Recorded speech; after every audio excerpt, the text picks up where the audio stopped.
അങ്ങനെ Prince and family എന്ന ചിത്രം ഇതാ റിലീസിനെത്താൻ പോവുകയാണ്. അതിൻ്റെ ഒഫീഷ്യൽ അപ്ഡേഷനാണ് ഇന്നൊരു വീഡിയോ ഭാഗത്ത്. വീഡിയോയിൽ മുൻപ് വീഡിയോ ലൈക്ക് ചെയ്യുക, ചാനൽ സബ്സ്ക്രൈബ് ചെയ്യാൻ വേണ്ടി ശ്രമിക്കുക. ദിലീപ്, സിദ്ദീഖ്, ധ്യാൻ ശ്രീനിവാസ് എന്നൊക്കെ പ്രധാന കഥാപാത്രങ്ങളായി വരാൻ പോകുന്ന ചിത്രമാണ് പ്രിൻസ് ആൻഡ് ഫാമിലി. ഏവരുമേറെ ആകാംക്ഷയോടെ പ്രിൻസ് ആൻഡ് ഫാമിലി എന്ന ചിത്രത്തിൻ്റെ ഓരോ അപ്ഡേഷനും അറിയാൻ വേണ്ടി ഏറെ ആകാംക്ഷയോടെയാണ് കാത്തിരിക്കുന്നത്. ഫൈനലി പ്രിൻസ് ആൻഡ് ഫാമിലി എന്ന ചിത്രത്തിൻ്റെ OTT അവകാശങ്ങൾ ഏറ്റവും പ്രധാനപ്പെട്ട റിലീസ് അപ്ഡേഷൻ പുറത്തുവന്നിരിക്കുകയാണ്.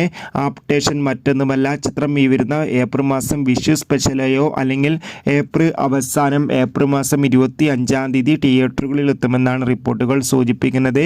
എന്തായാലും ചിത്രത്തിൻ്റെ ഒഫീഷ്യൽ ടീസറൊക്കെ റിലീസ് ചെയ്തിട്ടുണ്ടായിരുന്നു. മികച്ചൊരു റെസ്പോൺസ് ആയിരുന്നു ചിത്രത്തിൻ്റെ ടീസറിന് സ്വന്തമാക്കിയിട്ടുണ്ടായിരുന്നത്. ചിത്രത്തിൻ്റെ ട്രെയിലർ ഉടൻ തന്നെ വരും. എന്തായാലും കാത്തിരിക്കാം പ്രിൻസ് ആൻഡ് ഫാമിലി എന്ന ചിത്രത്തിൻ്റെ റിലീസിനായി. എത്ര പേരാണ് ദിലീപിൻ്റെ ഈ ചിത്രത്തിന് വേണ്ടി കാത്തിരിക്കുന്നത്?